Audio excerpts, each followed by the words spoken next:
Marion Bérard, je l'ai présenté, n'est-ce pas, tout à l'heure, bien, qui va nous parler d'un autre rapport à la fiction ici. Ah bon, excusez-moi, je ne comprends pas. Oui. Donc, Marion Bérard, je vous ai présenté en début de séance, et qui va nous parler d'un autre rapport à la fiction, etc. Ici, nous avons vu ce rapport à travers, bien sûr, les séries, dans les maisons, bien, dans le territoire que tu as appelé domestique.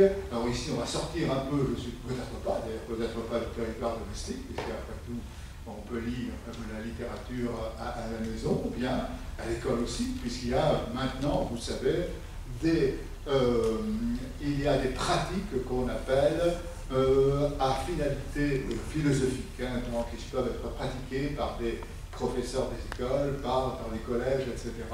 Et donc là, il y a toute une réflexion sur, effectivement, comment on peut philosopher, donc à partir d'ouvrages de littérature pour enfants, je suppose, peut-être pas seulement d'ailleurs.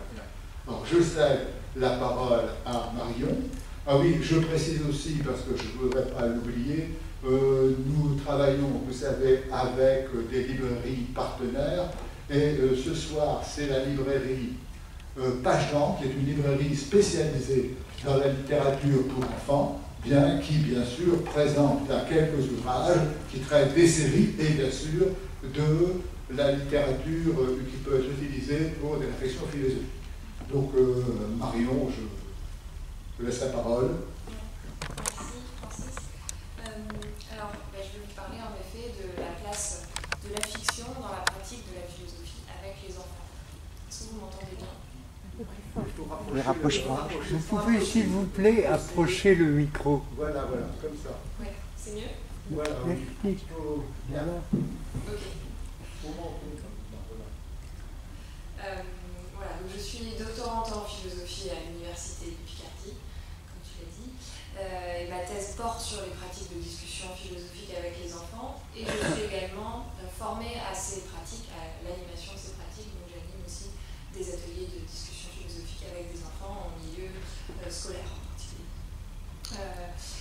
Les pratiques de la philosophie avec les enfants, vous en avez peut-être entendu parler. Je vais plus tard vous en dire un petit peu plus sur ce que j'entends par là. Ce sont des pratiques qui ont été inventées d'abord en rupture avec l'idée que l'on ne peut philosopher qu'à l'âge adulte ou qu'à partir de la majorité, de 18 ans, de la terminale en France, de l'université dans d'autres pays, mais aussi en rupture avec la pédagogie habituelle de l'enseignement de la philosophie. Et puisque ce n'est pas un enseignement théorique, ce ne sont pas des cours de philosophie simplifiés pour les rendre accessibles aux enfants, mais ce sont des pratiques fondées sur la discussion.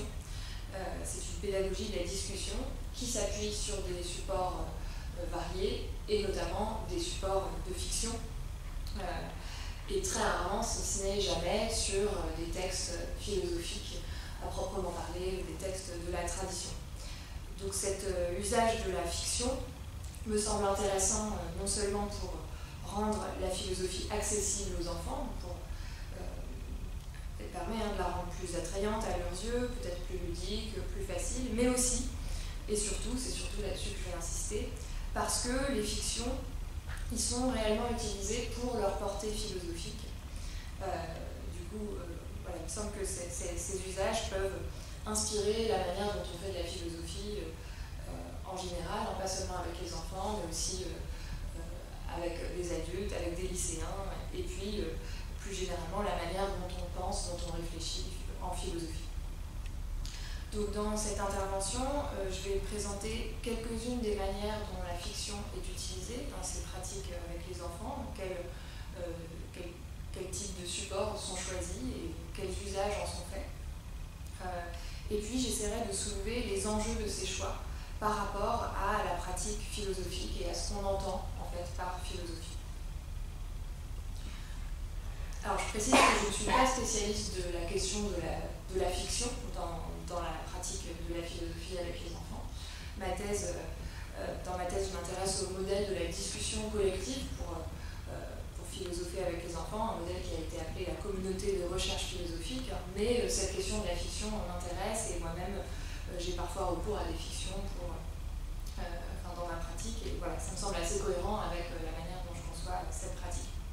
Mais je renverrai à des travaux de personnes qui ont bien davantage creusé cette question spécifique de la fiction. Du coup, je partirai d'un constat, le constat selon lequel les pratiques de la philosophie avec les enfants, qui se développent depuis quelques années, font beaucoup usage de la fiction, utilisent des fictions au sens large comme support pour la pratique philosophique.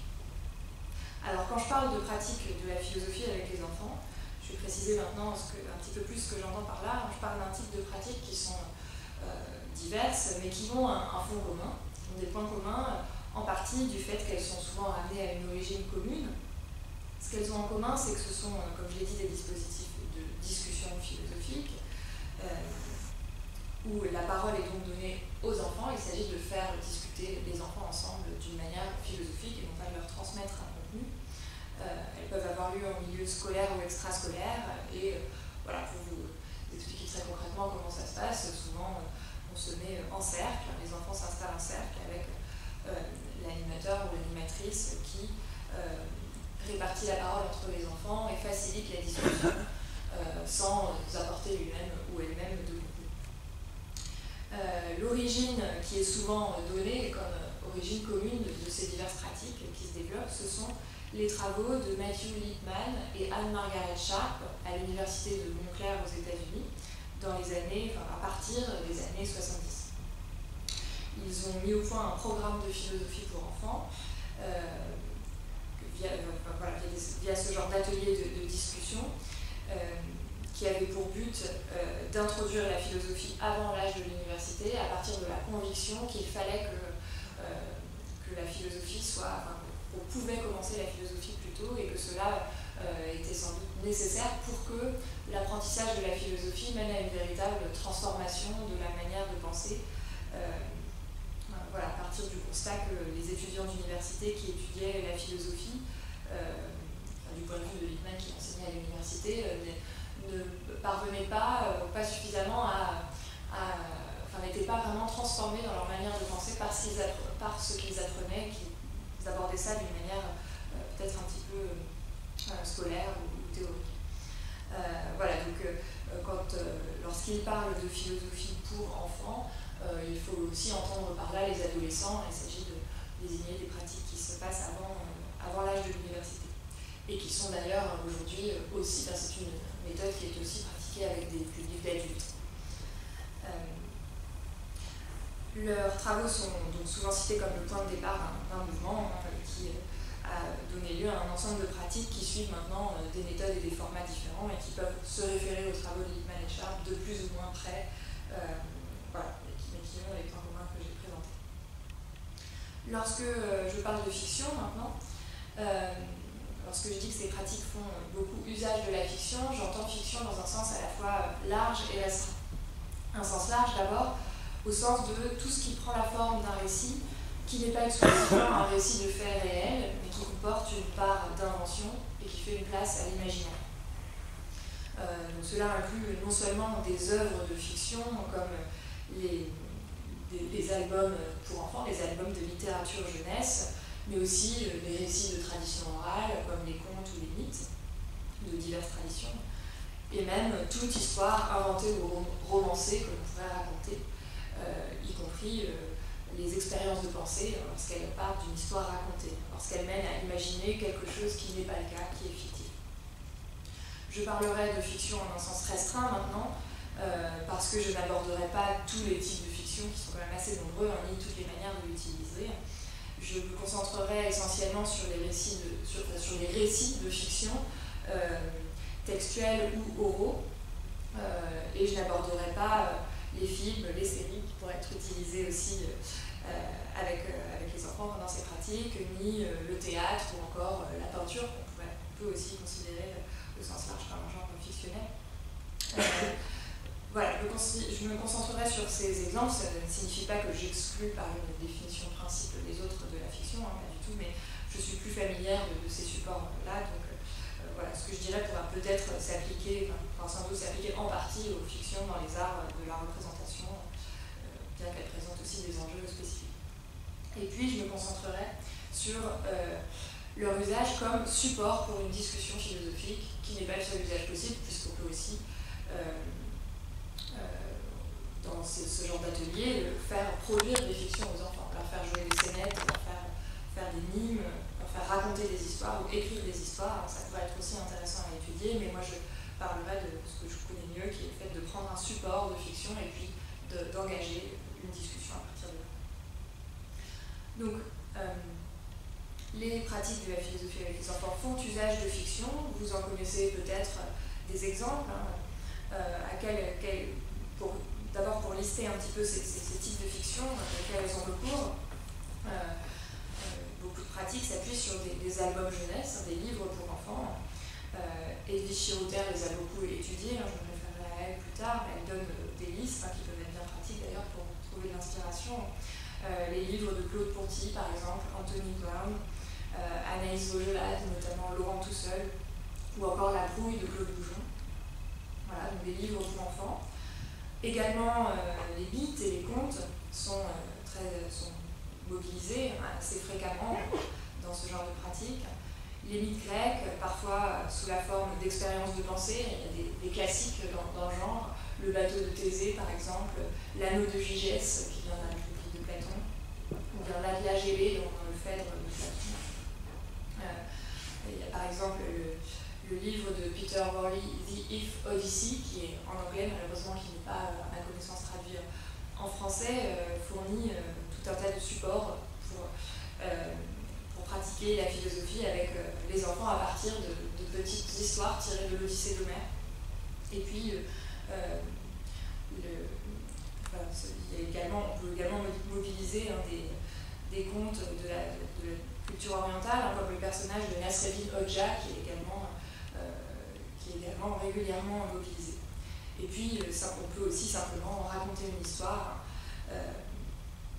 Voilà, un autre livre de Peter Worley, The If Machine, présente beaucoup d'histoires toutes simples, inventées pour présenter, pour interroger sur un concept, comme par exemple le mensonge, des histoires comme ça qui amènent à s'interroger sur un concept. Voilà, donc d'un côté, ces usages sont aujourd'hui très fréquents. On peut en trouver des recommandations dans nombre de manuels et de guides pour pratiquer la philosophie avec les enfants. Le fait d'avoir recours à ces supports fictionnels peut sembler un petit peu une évidence. Mais d'un autre côté, il est intéressant de remarquer que l'usage qui a été fait de la fiction au début de cette pratique, chez Lippmann et Sharp, dans cette origine qui est donnée de ces pratiques, c'était un usage bien particulier, plus restreint, puisque Lippmann et Sharp ont inventé un type de fiction, un genre littéraire, on pourrait dire, bien particulier, le roman philosophique pour enfants. Donc ils utilisaient la fiction dans un but précis et ils ont inventé un genre littéraire pour cela. Et c'est une proposition innovante, assez originale, qui me paraît intéressante en termes de pédagogie de la philosophie, dont je reviendrai là-dessus dans un premier temps. Du coup, ce qui peut paraître étonnant, c'est que le fait d'utiliser des fictions existantes, celles que j'ai mentionnées, a dès lors été revendiqué dans un deuxième temps, à partir d'une critique des limites du programme de Lippmann et Sharp. Le fait qu'on puisse pratiquer la philosophie à partir de fictions plus traditionnelles n'était pas acquis dès le début, mais a en quelque sorte été découvert ou conquis dans un deuxième temps, et en réaction à Lippmann. Du coup, les praticiens qui ont recours à ce type de fiction ont produit des justifications pour cela, et ont mis en lumière la pertinence de cette démarche en soulignant ce qui, dans ces fictions, les rend susceptibles de mener à un questionnement philosophique.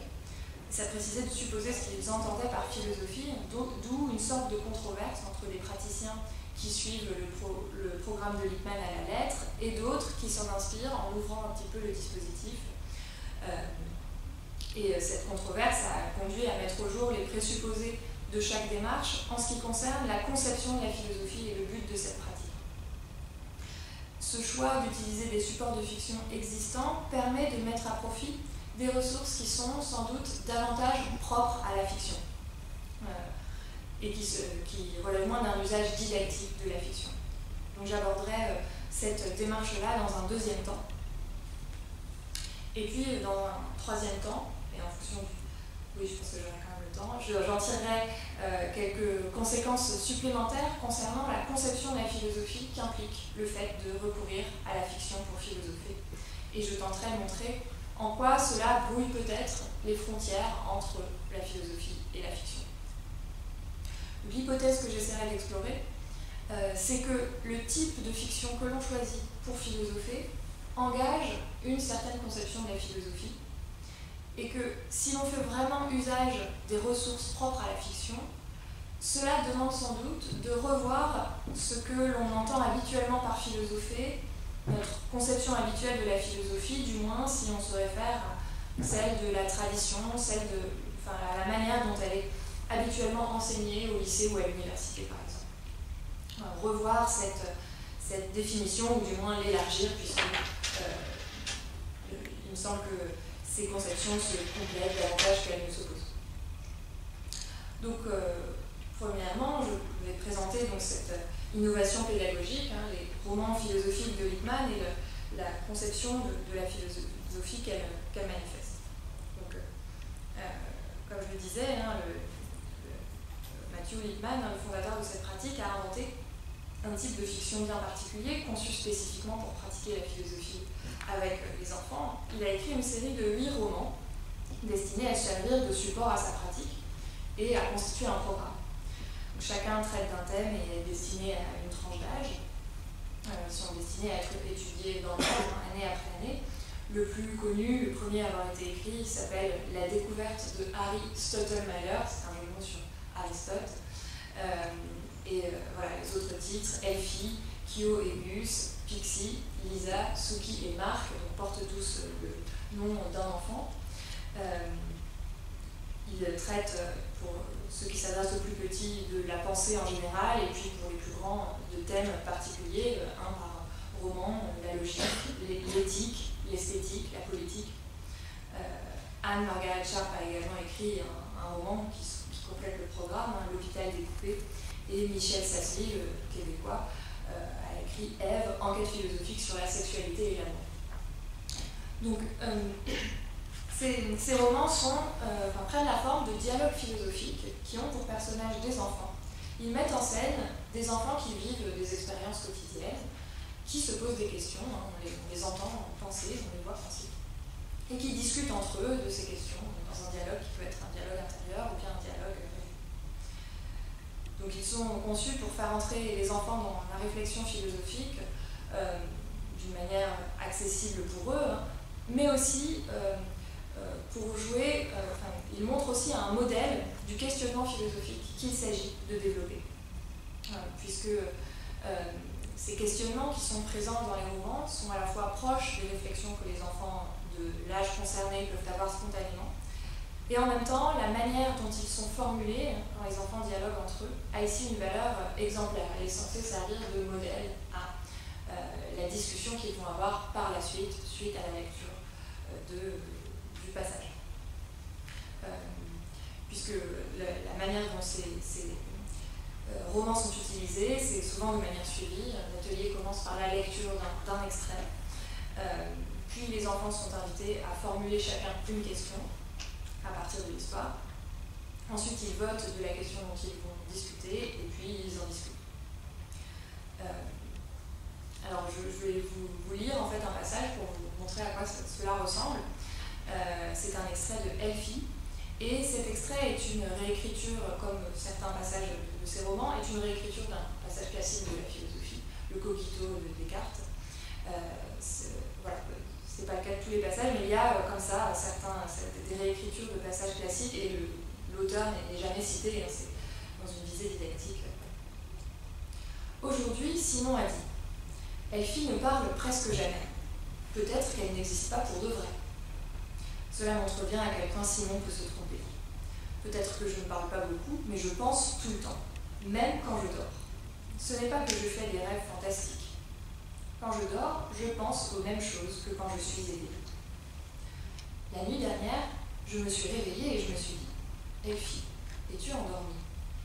Je me suis touché les yeux et ils étaient bien ouverts. Alors j'ai dit « Non, je ne dors pas. » Mais je peux me tromper. Peut-être qu'une personne peut dormir les yeux ouverts. Ensuite, je me suis demandé, à ce moment-ci, est-ce que je pense? Je me le demande vraiment. Et je me suis répondu, imbécile. Si je m'interroge, c'est que je pense. Et si je pense, je dois exister pour de vrai. Peu importe ce que Simon en dit. Voilà, donc vous voyez dans ce passage un exemple de ce questionnement, de la manière dont il est formulé, ici dans un dialogue intérieur de elle-fille avec elle-même, mais dans d'autres passages, ce sont des dialogues entre les enfants.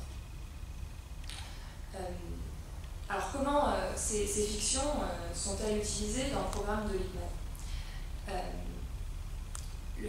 Si on lit Lippmann de plus près, dans son ouvrage théorique À l'école de la pensée, il explique que l'un des objectifs de ses romans, c'est d'enseigner ce qu'il appelle les habiletés de pensée, c'est-à-dire les compétences de la pensée et du raisonnement, les opérations philosophiques. Maîtriser ces habiletés permet d'avoir une pensée réflexive, consciente de ces opérations, et permet donc de bien raisonner et de s'interroger sur les procédures du raisonnement. Pour Lippmann, la pensée est faite d'états mentaux, comme par exemple croire, savoir, douter, imaginer, supposer, et d'actes mentaux, comme décider, découvrir, apprendre, inférer, déduire. Et donc ce sont ces états et ces actes qui sont mis en scène dans les romans et qui sont nommés. Et le but, c'est que les enfants voient ces opérations du raisonnement à l'œuvre, apprennent leur nom et soient capables de les identifier dans leur propre raisonnement et de les employer eux-mêmes consciemment. Donc Lippmann fait usage de la fiction comme d'un exemple, d'un modèle à imiter.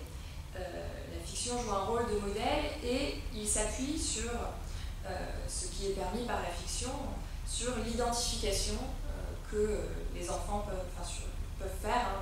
Les enfants vont s'identifier aux personnages de l'histoire grâce à l'imagination.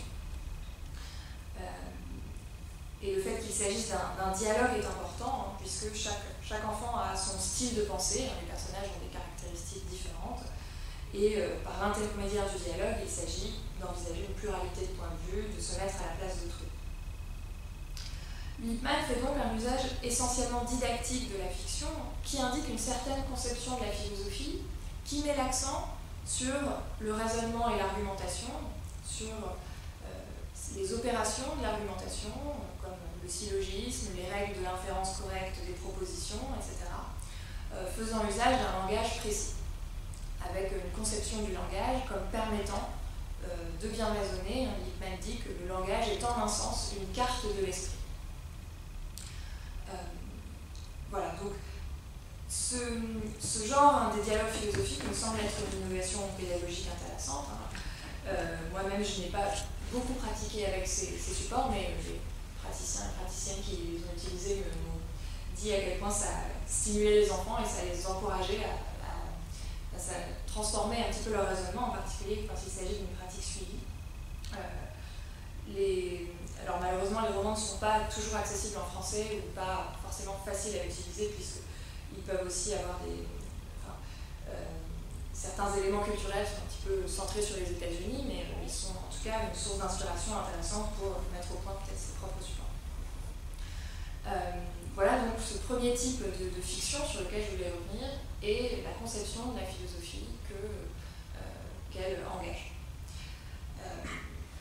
Maintenant, si Lippmann proposait de se limiter à ce programme, on va voir que cette idée a été critiquée par la suite par des praticiens qui revendiquent le fait de prendre comme support des œuvres de fiction existantes et de mobiliser des ressources qui sont sans doute davantage propres à la fiction.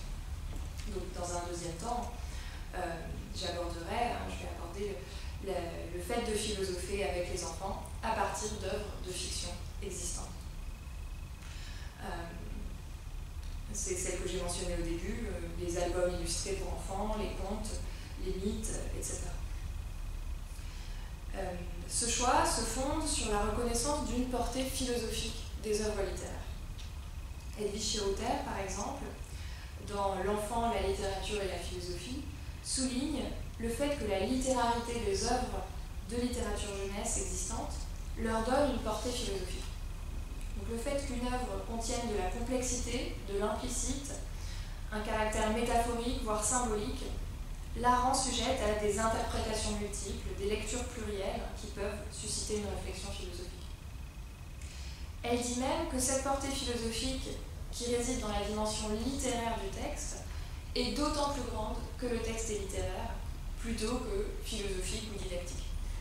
Donc elle adresse là un reproche à Lippmann, elle souligne cet usage en réaction à celui que fait Lippmann, elle considère au motif que ces textes seraient davantage didactiques ou philosophiques que littéraires. Je trouve que la critique est intéressante.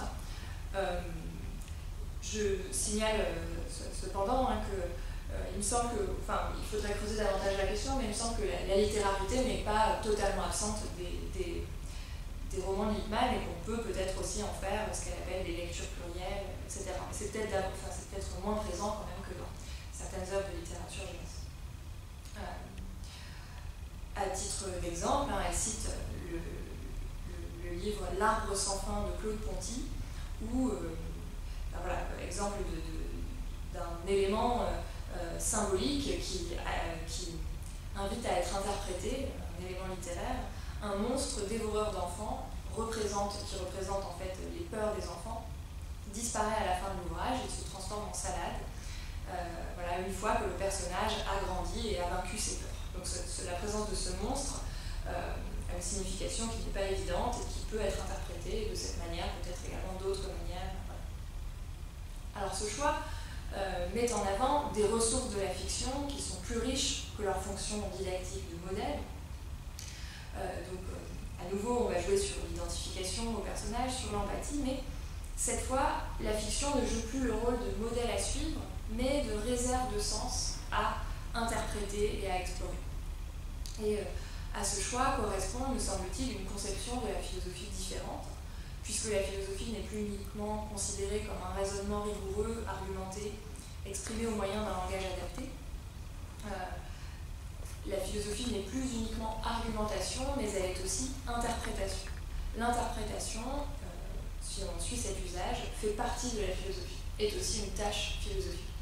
Cette thèse a été défendue explicitement par François Galichet dans son livre de 2019, Philosopher à tout âge, approche interprétative du philosophé. Il défend l'approche interprétative du philosophé, c'est-à-dire l'idée que l'interprétation est une opération philosophique à part entière et même centrale dans le raisonnement philosophique. Il défend cette thèse en réaction critique et en complément au travail de Michel Tozzi, un autre théoricien de la pratique de la philosophie avec les enfants, qui identifiait 3 opérations centrales dans la réflexion philosophique: conceptualiser, problématiser et argumenter. François Galichet propose d'ajouter interpréter, et il propose des guides pour ateliers de philosophie à partir d'œuvres littéraires et poétiques, mais aussi à partir de chansons et d'œuvres picturales.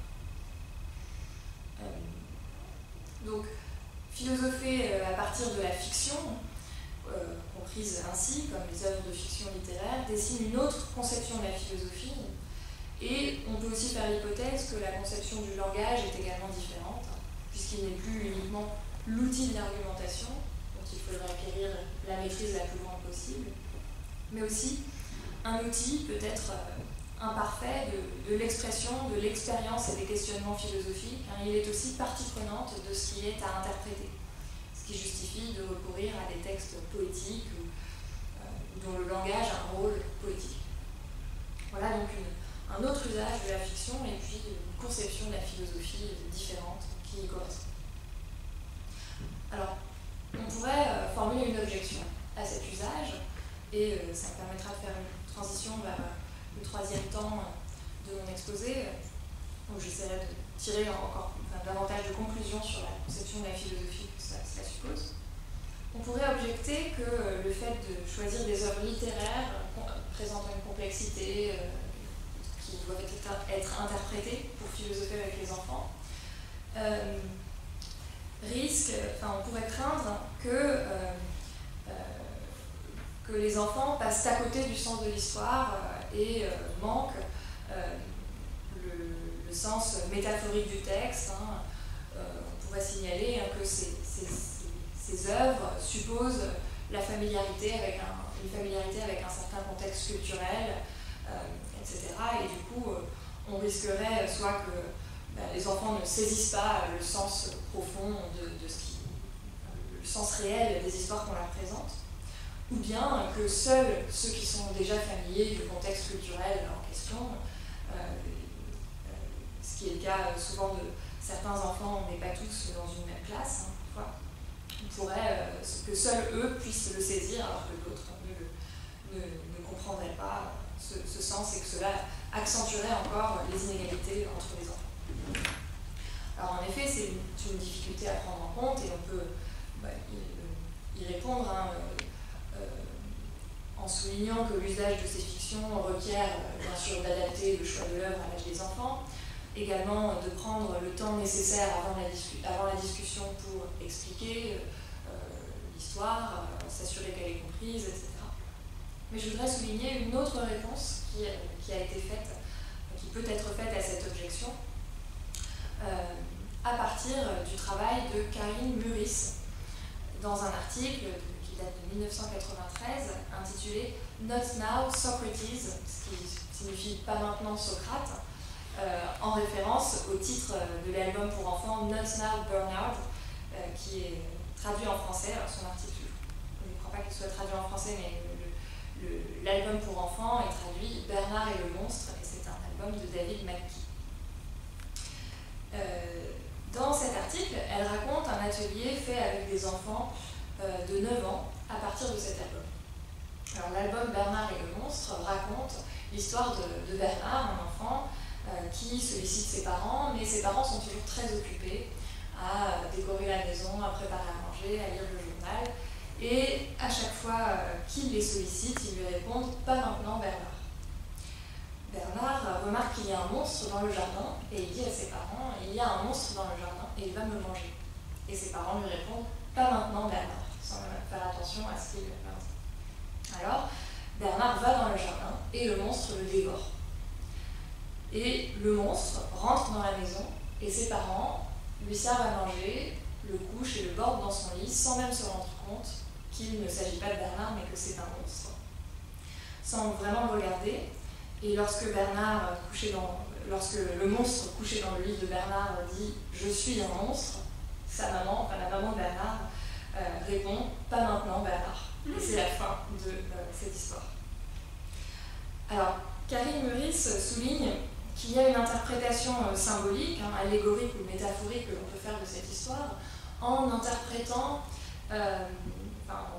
cette interprétation c'est la suivante, c'est que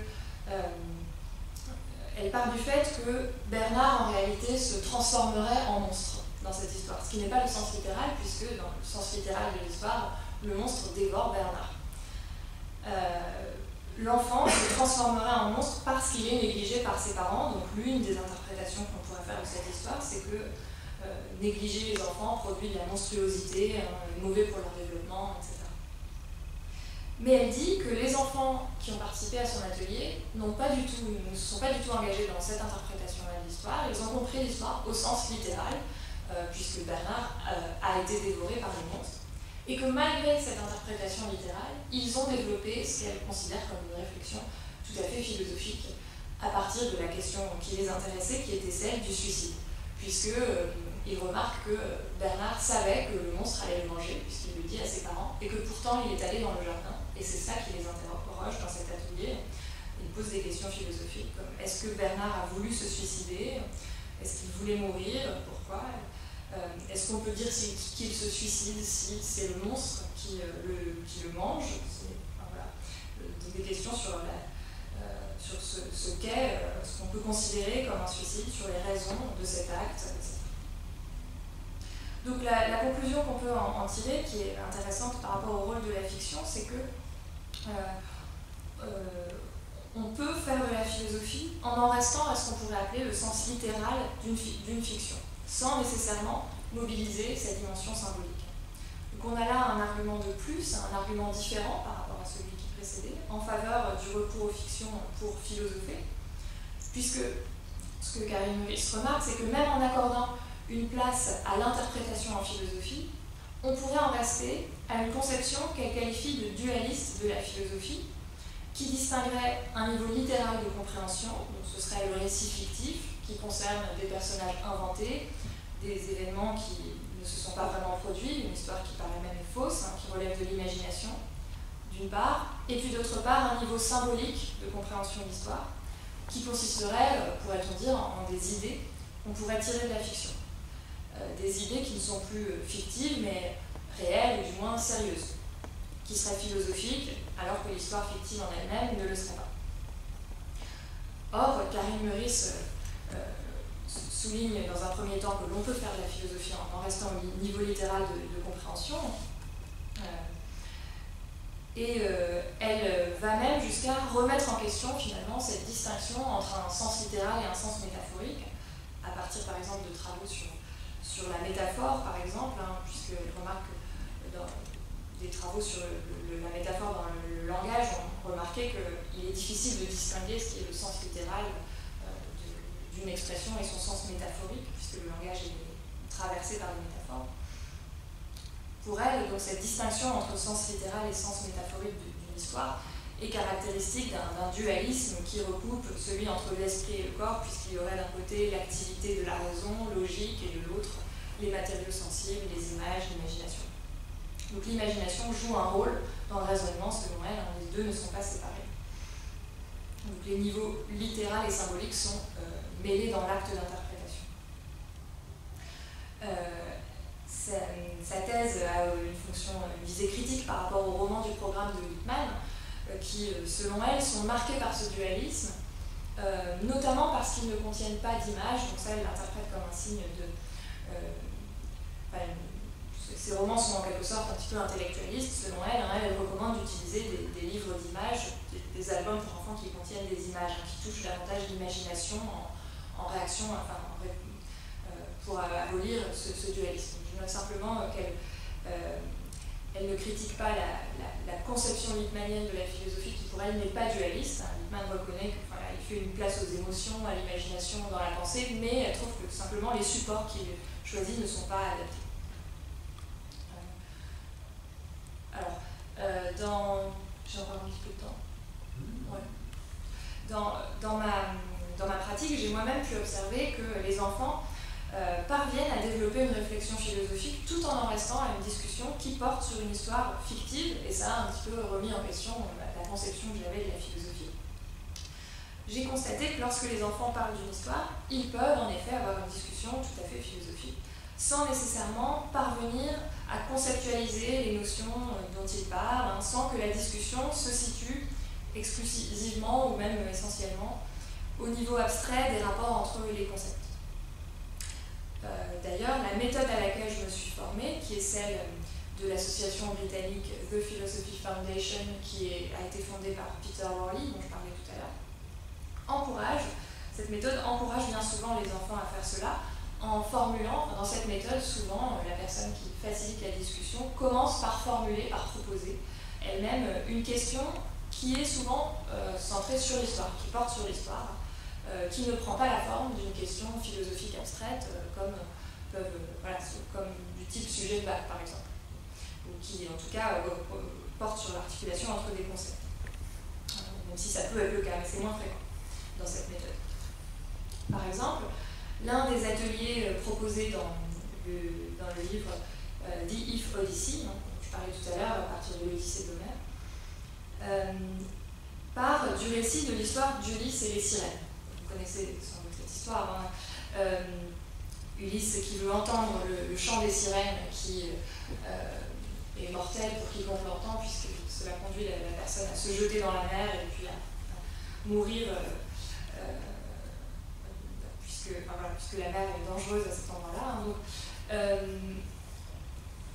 Ulysse demande à son équipage de l'attacher au mât pour qu'il puisse entendre le chant des sirènes et rester en vie, puisqu'il ne pourra pas se jeter dans la mer, et l'équipage leur demande de mettre des bouchons dans les oreilles, de la cire dans les oreilles pour qu'eux n'entendent pas ce chant et survivent. La question qui est proposée dans cet atelier, c'est la suivante. Parmi les trois personnages ou groupes de personnages de l'histoire, donc il s'agit d'Ulysse qui entend le chant des sirènes et qui est attaché au mât, de l'équipage qui a les oreilles bouchées, qui obéit aux ordres d'Ulysse, qui survit également, et un des marins qui enlève la cire dans ses oreilles pour entendre le chante des sirènes et qui du coup se jette à l'eau et meurt. Parmi ces 3 groupes de personnages, qui est le plus libre? Donc là on voit que la question initiale, elle porte sur l'histoire, elle porte sur l'interprétation de l'histoire. La question n'est pas qu'est-ce que la liberté, ou la liberté consiste-t-elle à suivre nos désirs ou quelque chose comme ça. Même si la méthode propose de faire l'aller-retour entre ces questions, ce qui m'a frappé dans ma pratique, c'est que les enfants pouvaient entrer dans une discussion que l'on peut selon moi qualifier de philosophique en restant à ce type de questions qui portent sur l'interprétation de l'histoire, qui en reste au concret de l'histoire, sans forcément se situer au niveau abstrait où il discuterait des conceptions de la liberté, en oubliant les exemples. Et voilà, même si lorsqu'ils parviennent à conceptualiser, du coup, la définition de la liberté qui est impliquée dans leur réponse, cela est d'autant plus intéressant. Mais je dirais tout de même que je trouvais même les discussions souvent bien plus pertinentes quand elles démarraient à partir d'une question qui porte sur l'histoire, même si on en reste au niveau de l'histoire, que lorsque les discussions démarrent à partir d'une question abstraite, puisque souvent, quand on pose une question abstraite à des enfants, il arrive que la discussion tourne un petit peu en rond, ou on reste à des idées vagues, parce que les enfants ne voient pas finalement l'enjeu, alors que lorsqu'il y a une histoire d'Ulysse, ils voient bien l'enjeu de la distinction entre les différentes définitions de la liberté. Et donc la fiction permet particulièrement bien cela. Voilà, donc la conclusion que j'en tirerais, c'est que je propose de considérer qu'on peut faire de la philosophie en parlant de choses concrètes, pas uniquement en tenant un discours sur des concepts abstraits. Le passage à un niveau abstrait n'est peut-être ni suffisant ni nécessaire pour qu'il y ait philosophie. Et c'est peut-être un deuxième déplacement dans la conception de la philosophie qu'on peut opérer à partir de cet usage de la fiction. Alors il me semble qu'on pourrait pousser encore plus loin cette idée. Je ne le ferai pas de manière approfondie étant donné le temps qui me reste, mais j'aurais eu envie de proposer également, je vais simplement énoncer cette idée du coup, pour aller un petit peu plus loin dans cette idée d'une conception de la philosophie qui abolit le dualisme entre imagination et raisonnement et qui reconnaît sa parenté avec la fiction.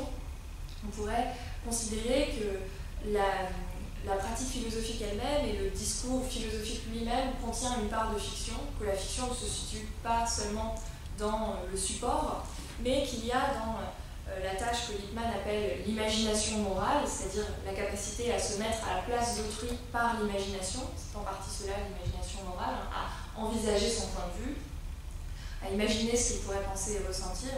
Il y a sans doute un acte qu'on pourrait qualifier, un acte qui ressort de la fiction, qu'on pourrait qualifier de jeu, mais qui est un jeu tout à fait sérieux pour la réflexion philosophique. Je cite simplement une phrase de Lippmann: « L'imagination morale est parfois traitée comme si ce n'était qu'un simple jeu fictionnel. C'est au contraire une procédure qui rend possible le sérieux moral. Ce n'est que lorsqu'on ne se met pas à la place de quelqu'un d'autre qu'on ne fait que jouer à être éthique. »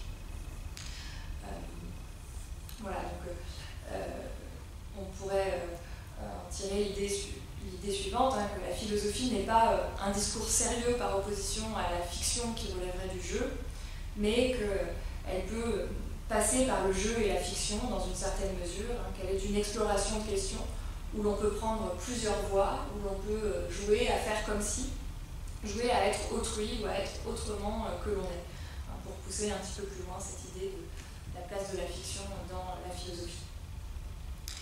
Je conclurai donc en soulignant que ce n'est peut-être pas un hasard si la pratique de la philosophie avec les enfants se fonde sur des fictions, puisqu'il y a peut-être un même mouvement dans l'ouverture de la philosophie aux enfants et dans son ouverture à la fiction.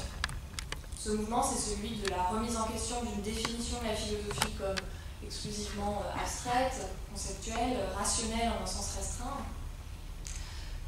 Et c'est celui de la reconnaissance de la pertinence pour la pensée, de dimensions jusque-là souvent minorées, l'imagination, le jeu, l'émotion, qui souvent sont portées par des voix enfantines, et qui sont, me semble-t-il, susceptibles d'enrichir notre conception de la philosophie et de la pensée. Merci.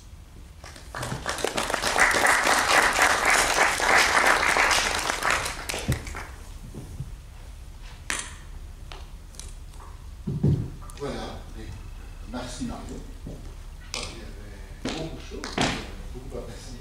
Alors, est-ce qu'il y a des questions?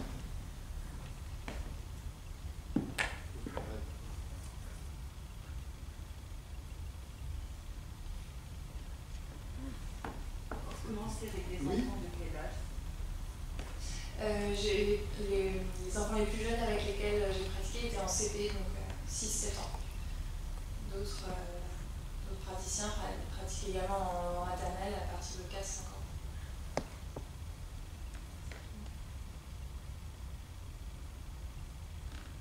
Et dans ma pratique, j'ai pratiqué entre le CP et le CM2. Niveau primaire. Voilà, niveau primaire, c'est de là que sont tirés les exemples que je cite, mais ça se pratique également avec des enfants plus jeunes et des adolescents aussi. Et des adultes avec la même méthode peu adaptée. Oui, Fred. Merci pour votre conférence. Petite question. Justement, au point de vue de la méthode. Vous m'entendez bien? Ah, je serai peut-être pas assez près. Voilà, ça va. Au point de vue de la méthode, justement, comment les enfants, parce qu'ils sont face à un album qui est conduit à différentes situations problématiques, résolvent le dilemme moral auquel ils sont confrontés. Est-ce que l'enseignant ou la personne modératrice les guide ou les laisse en liberté par rapport à ça? Et est-ce qu'on peut avoir des situations imprévues qui apparaissent justement lors de la résolution de ce problème? Oui, merci pour la question. Oui, le facilitateur ou la facilitatrice les guide. Je trouve que c'est le bon mot, guider, c'est-à-dire on n'essaie pas de les emmener sur un chemin préétabli, même si on essaie quand même au préalable d'envisager les directions que pourrait prendre la discussion, mais l'idée c'est vraiment de suivre la direction que les enfants ont envie de prendre. C'est pas une sorte de... l'idée n'est pas de les faire arriver comme ça peut être... On les ramène pas sur le chemin. Pertinent en pédagogie par ailleurs, dans des cours d'une autre forme, on peut utiliser cette méthode pour faire arriver les élèves, les étudiants à une idée qui est celle qu'on voulait enseigner dans notre cours, hein, ça peut aussi être le cas. Mais là, dans cette pédagogie-là, c'est vraiment l'idée de suivre la discussion là où les enfants ont envie de la mener. Et du coup, la surprise, elle arrive très fréquemment. Et il faut, voilà, c'est un apprentissage aussi que savoir y répondre, y réagir. Mais voilà, les questions, elles vont amener, en effet, vous parliez de dilemme moraux, donc moraux, la facilitation va pouvoir essayer de souligner des controverses, c'est-à-dire faire apparaître des réponses positives ou négatives, bien des réponses diverses à une question, pour ensuite essayer d'aller demander aux enfants les raisons pour lesquelles ils ont répondre telle ou telle réponse, donc demander pourquoi, demander de justifier leurs idées, demander des définitions de termes qu'ils emploient, etc. C'est ce type de questions et pas... Justement, ce côté imprévu, parce qu'on ne sait pas exactement quelles pistes ils vont être, on ne les ramène pas nécessairement sur la piste qu'on a envie d'étudier, ça crée une forme de surprise ou d'insécurité, mais relative, pour le guide, et qui se retrouve aussi en situation d'apprentissage par rapport à tout ça. C'est qu'il va lui-même peut-être voir des pistes dans la situation fictionnelle qui lui est présentée, il n'avait pas envisagé depuis le départ. Oui, tout à fait. Ouais,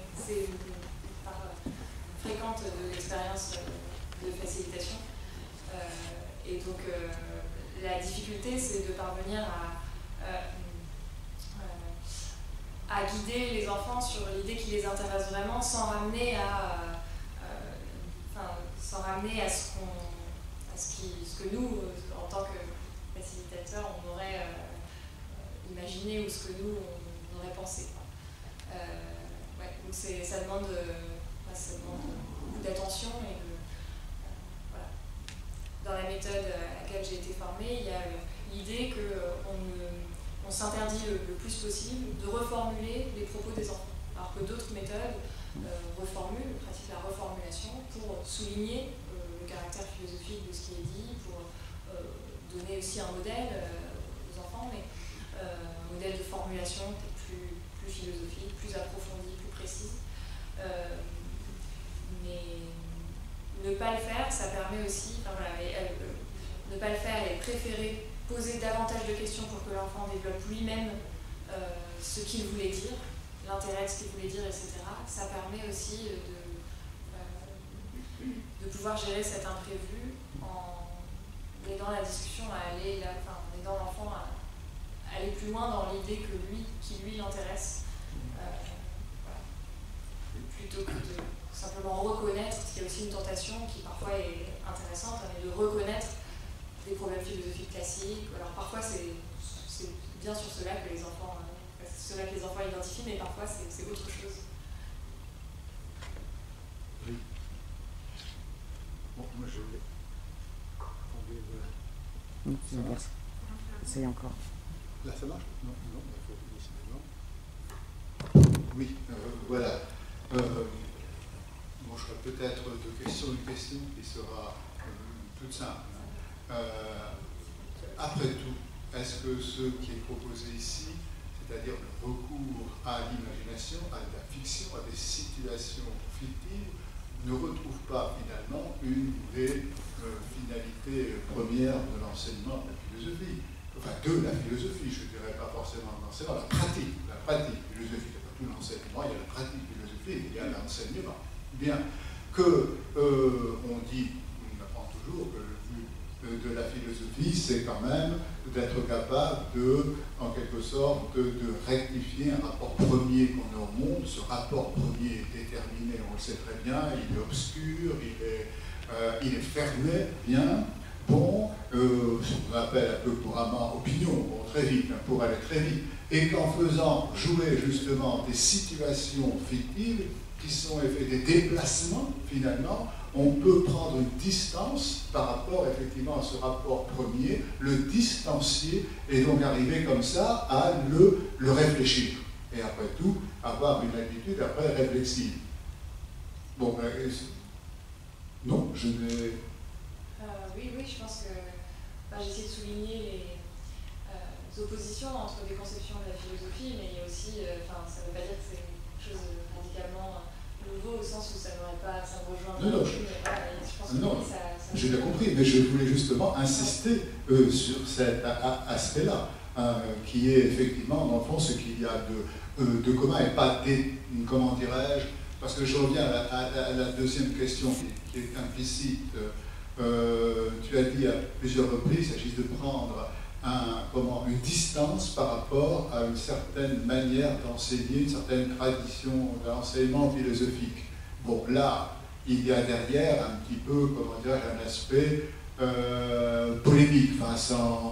Voilà, est-ce que tu pourrais préciser effectivement cela? En gros, en quoi peut-être la manière traditionnelle qu'on a, en France, après tout, il n'y a pas, vous savez, les Français croient qu'ils sont les seuls à faire de la philosophie, les seuls à faire de l'universel, etc. Bon, alors, bien, mais justement, comment te situes-tu par rapport à cela?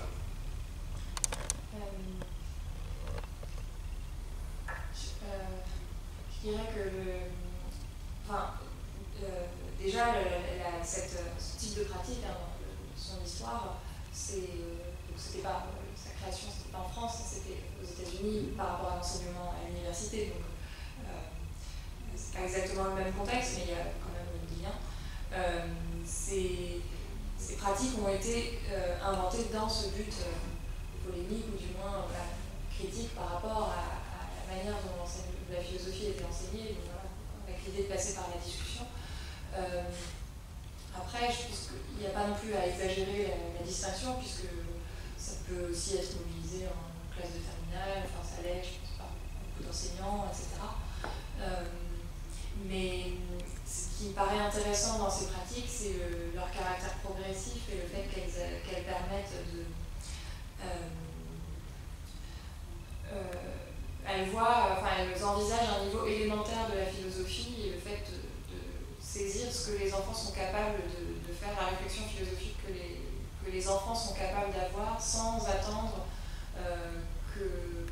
sans présupposer qu'il faudrait avoir acquis une certaine maturité, un âge de raison pour philosopher.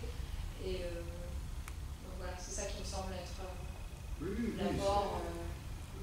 C'est bien quelque chose de polémique, puisqu'il y a du côté de l'institution une volonté, je dirais presque, d'accaparer la philosophie en prétendant qu'elle ne peut avoir lieu que dans d'abord l'espace institutionnel qui est le lycée et l'université, et deuxièmement qu'elle ne peut avoir lieu non seulement ça, mais qu'à partir d'un certain âge et d'une certaine classe, la terminale. Bon, il y a toujours eu un grand débat sur l'extension de la philosophie à voir la terminale. Bien, ça date d'ailleurs c'est ancien, bien, et puis ça date quand même de Derrida, le greffe, bien, qui dès les années 1980 avait souhaité proposer une des premières expérimentations d'enseignement de la philosophie avant la classe terminale. Donc ça a été assez polémique. Oui, et puis effectivement, je trouve que c'est intéressant de souligner ça, parce que l'un des arguments qui est souvent avancé, c'est qu'il n'y a pas de progressivité en philosophie, que la philosophie forme un tout, que donc l'enseignement terminal doit être fait par le professeur qui doit, en quelque sorte, assumer entièrement cet enseignement et qu'il n'y a pas de progressivité.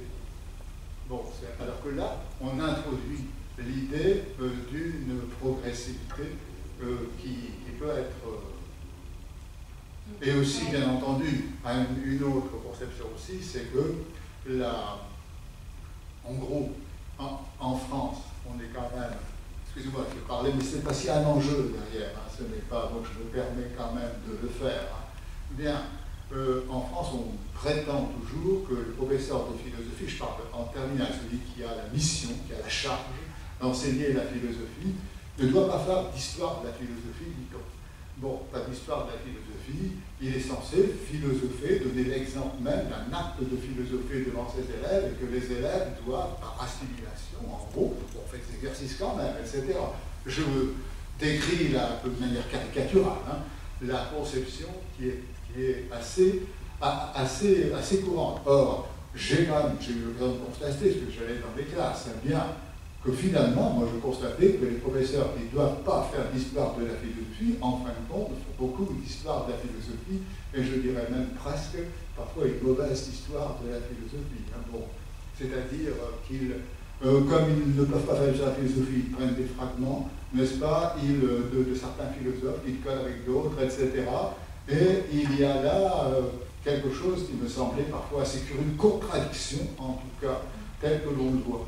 Alors que l'idée, là, qui est, après tout, suggérée, c'est qu'on peut philosopher sans partir de l'histoire, sans être obligé de raconter Platon. Bien, raconter Platon, raconter Descartes, raconter tout cela, qu'on peut effectivement mettre en place une réflexion, une distanciation qui permet effectivement, je crois quand même que le but, c'est quand même finalement de conceptualiser. Mais enfin, là, on peut en discuter. Conceptualiser, bien sûr, dans ce cas-là, il faut dire, mais qu'est-ce qu'on entend par concept? Si on entend par concept, effectivement, qu'on doit aboutir à un résultat qui est le résultat, bon, là, je suis d'accord, mais on peut concevoir un peu autrement. Oui, on peut... Oui. Francis, j'ai une question complémentaire justement à celle que tu viens d'évoquer justement. Je calme. le complémentaire de ce que tu dis là, c'est que aussi, puisqu'il y a progressivité, il y a une action dans le temps qui est établie dans cet enseignement à travers la fiction pour les enfants, à les initier progressivement à la philosophie. Et justement, ce qui serait intéressant, ça serait d'étudier cette action progressive dans le temps sur une expérimentation, sur une cohorte, pour voir justement si ça les ouvre progressivement à l'abstraction philosophique et ça donne de meilleurs résultats aussi aux examens.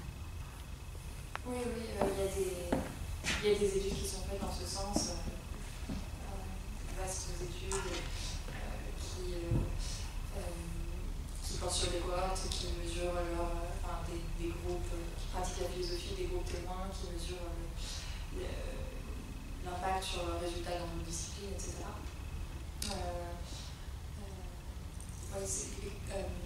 Quelle était du coup, j'ai perdu la question. Justement, c'est un impact positif. Peut-on évaluer la progressivité? Oui, mais vous y avez répondu. Ça a déjà été fait. Et est-ce qu'on a observé quelque chose de positif? Oui, globalement, oui. Les résultats sont positifs. Et ce qui est plus difficile à évaluer, c'est c'est intéressant que ces études aient été faites aussi dans les résultats dans d'autres disciplines. En ce qui concerne les résultats par rapport au raisonnement, à la réflexion philosophique, évaluer ça pose la question de ce qu'on entend par philosophie et du critère qu'on donne, donc c'est possible aussi, mais ça soulève cette question-là qui est aussi une question philosophique en elle-même. Il y a cette difficulté-là, mais ce qui me paraît intéressant aussi, notamment par rapport à ce que tu disais sur la différence avec cette pédagogie de l'enseignement au lycée où tout doit venir de l'enseignant, etc. Il me semble que dans la pratique avec les enfants, il y a l'idée que les enfants doivent vraiment s'approprier et faire eux-mêmes en fait cette réflexion philosophique, et donc je pense que ça peut aussi toucher un plus grand nombre d'entre eux, même si peut-être que le niveau de la réflexion sera moins élevé, moins complexe, moins conceptualisé, etc. Finalement, quand tout vient... ça c'est difficile à mesurer, cette appropriation qui est faite des questionnements philosophiques. Ça peut aussi être transversal, parce que par exemple l'abstraction philosophique peut les aider à comprendre d'autres éléments, d'autres disciplines, et le faire en amont, c'est-à-dire par exemple sur les mathématiques, sur les sciences, sur l'histoire, avoir un recul qu'ils n'auraient pas s'ils sont purement plongés dedans dans le programme. Oui, il y a des travaux qui sont faits là-dessus aussi, et ça soulève aussi la question de la coopération entre les enseignants de différentes disciplines, ou que ce soit un animateur, philosophe, un professeur des écoles, ou bien les enseignants de différentes disciplines au collège, c'est aussi une question pratique. Oui, il y a peut-être aussi une question qui est également un peu parce que je les pense intéressantes. Bien. Ton micro. Finalement, oui, de nouveau. Ah, écoutez, je ne sais pas d'où est ça, vous l'avez remarqué. Bon, oui, dans la conception, disons, un peu traditionnelle de la philosophie en France, bien. Bon, je ne dis pas la philosophie, c'est la philosophie telle qu'elle a été enseignée, n'est-ce pas, en France. Il y a quand même l'idée derrière qu'on doit obtenir, je dirais, non pas un résultat, mais qu'il y a quelque chose un peu de substantiel avec l'idée, j'ai souvent parfois entendu dire par certains, la philosophie c'est pratiquement la République, donc comme si on n'a plus la philosophie, c'est la République, et je vous assure bien entendu que ça va être mis en question, etc. L'importance de l'enseignement de la philosophie, avec l'idée donc de République qui est un universel, qui surplombe un peu tout le monde. Or, bien entendu, le but de philosopher même de la manière dont tu l'as décrit, c'est bien sûr, on peut dire qu'il y aurait peut-être le risque dans ce moment-là d'un subjectivisme, le risque effectivement que chacun reste un peu dans sa vision des choses. Bon, un scepticisme, en fin de compte, un peu généralisé. Bon, le risque. Mais d'un autre côté, je crois deviner un peu aussi ce qu'il y a derrière. je trouve après tout très intéressant, c'est de trouver une autre manière de faire un accord. Je pense à ce que dit Rawls quand il parle, je ne sais plus, c'est par recoupement, c'est comment dit-il, un accord qui serait non pas par un universel substantiel en quelque sorte, mais par recoupement. On peut trouver effectivement, par des réflexions qui viennent bien sûr d'une diversité, trouver des points communs qui rendent possible un accord. Je crois qu'il n'y a pas ça, il y a presque, je dirais, là je vois derrière un projet politique, après tout, sa thèse porte quand même une communauté. Bon, il y a quand même l'idée de communauté, comment fonder une communauté, il y a bien ça derrière. Oui, c'est ce que C'est j'avais... pas seulement communauté, bon, je sais bien, de recherche à la limite, mais je crois que derrière, il y a quand même un peu plus l'idée de faire communauté, comme on dit. Il y a un horizon politique. Il y a un horizon politique. Oui. Je crois qu'il faut le souligner. Qui vise à éduquer les citoyens d'une démocratie, voilà, capable de les libérer, de s'ouvrir aux idées des autres, etc. Et c'est vrai que dans ce modèle de la communauté, l'idée n'est pas simplement que chacun va pouvoir exprimer son point de vue et que les autres vont l'écouter respectueusement, mais qu'on va vraiment entrer dans une confrontation de ces points de vue, dans un dialogue, en fait, une discussion où on va vraiment essayer d'échanger pour construire ensemble un raisonnement. Voilà, donc ce subjectivisme, je pense que le modèle propose une manière d'en sortir aussi. Oui, qui serait effectivement quand même par la discussion, un espace dialogique, de dialogue, de trouver quand même des points communs sur lesquels on puisse se mettre d'accord. Parce que sinon, si on reste enfermé dans des interprétations qui ne seraient que subjectives, toutes possibles, à ce moment-là, on aurait une simple sommation d'individualité. Bon.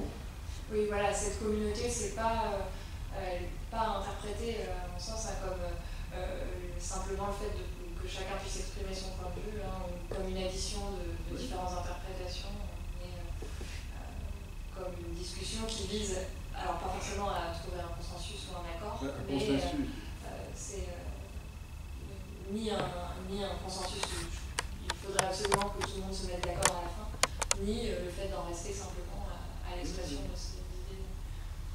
D'accord, mais qui permet quand même je vais employer des mots un peu ridicules qu'on emploie toujours, à vivre ensemble, c'est des formules complètement un peu, je dirais, passe-partout, et puis qui ne veulent pas dire grand-chose. Donc je crois qu'on peut essayer de lui donner un sens. Je crois qu'il y a, là, il y a tout un enjeu qui me semble intéressant. Oui. J'ai bien aimé. Bon.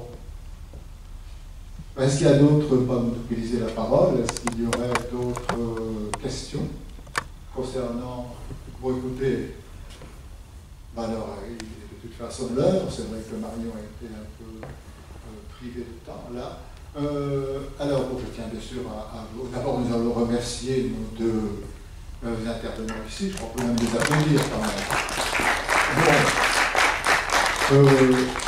Je rappelle que je l'ai déjà dit, mais je le répète ici, bien, vous savez que nous travaillons avec des librairies partenaires. Bon, ce soir, c'est la librairie Page d'encre, qui est une librairie, donc un libraire qui est là d'ailleurs, une librairie qui est spécialisée dans la littérature pour enfants, donc surtout, qui doit avoir sans doute un rayon où il y a des livres dont a parlé peut-être pas, enfin du moins du genre de ceux dont a parlé bien sûr ici Marion. Donc je vous invite évidemment, si Noël approche, vous voyez, vous pourrez aller à la librairie du Labyrinthe. Et dès ce soir, si vous le souhaitez, il y a là quelques livres qui sont mis en vente. Vous voyez, on a sur les séries, c'est bien sûr Stéphane qui les a choisis. Et puis il y a des livres également de littérature plus destinés aux enfants, dont je vous invite à regarder. Sinon, vous pouvez aller à la librairie, bien sûr, Page d'encre, qui se trouve près du, facile à trouver, c'est près du Beffroi. Très facile, en face du Beffroi. Voilà. Oh oui, je précise aussi que demain, il y a une autre rencontre, mais qui aura un autre thème. Là, c'est dans le cadre, dont j'ai parlé, vous savez, des actualité éditoriale, c'est autour d'un livre qui a un titre un peu compliqué, mais qui en réalité parle de choses importantes. C'est, vous savez, c'est la politique de la ville, c'est ce qu'on appelle bien, l'art public, hein, vous savez, les monuments, etc. Comment cet art est-il bien, mis en scène, mis en place, etc. Qu'est-ce qu'il implique comme relation sociale et est-ce qu'il modifie le goût du public? Il y a là des questions qui méritent effectivement discussion. Et également, samedi, alors là, samedi, nous sommes en plein aussi là-dedans. Samedi, là, c'est un travail qui se fait avec le Cardan et un professeur de philosophie qui était ici, qui vient de partir malheureusement, bien, où le Cardan, vous savez, travaille sur l'illettrisme, travaille avec beaucoup de personnes qui sont en difficulté scolaire, qui ont été en difficulté aussi vis-à-vis de la lecture, qui effectivement fait un gros travail de, comment dirais-je, de redonner, donner l'envie de lire et donc de lire tout simplement. Et elle va expliquer effectivement en quoi la littérature, bien sûr souvent la littérature pour enfants, peut permettre de se constituer soi-même. Elle a travaillé avec certaines des stagiaires pour effectivement, qui vont eux-mêmes produire des textes, de très beaux textes qu'ils construisent. Elle va les mettre en parallèle avec quelques textes de la littérature, bien pour montrer qu'il n'y a peut-être pas un hiatus et qu'on trouve une construction effectivement qui mérite en tout cas considération. Voilà, excusez-moi le masque, c'est vraiment pénible. Voilà, oui, qu'est-ce que vous voulez que je dise?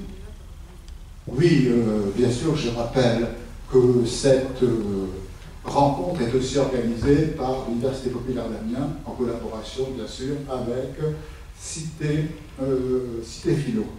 Cité Philo, voilà. Et donc, je vous invite aussi, hein, si vous souhaitez participer à toutes les activités que nous faisons, d'adhérer à cette association. Le coût n'est pas cher, le coût n'est pas un peu, ça peut rapporter gros, même comme je dis toujours, puisque c'est à partir d'1 € et à partir, bon, et que cela vous donne, par exemple, des réductions sur les places de théâtre à la maison du théâtre, des réductions importantes, des réductions à la librairie, dans certaines librairies, en tout cas, c'est la librairie de Labyrinthe, nous avons un accord, bien, voilà, donc, et en plus, vous pouvez tout simplement donner votre adresse électronique et vous recevrez ainsi, eh bien, vous serez informé des activités que nous proposons. Voilà, je vous souhaite une bonne soirée, vous remercie et vous dis peut-être à bientôt une autre fois en tout cas.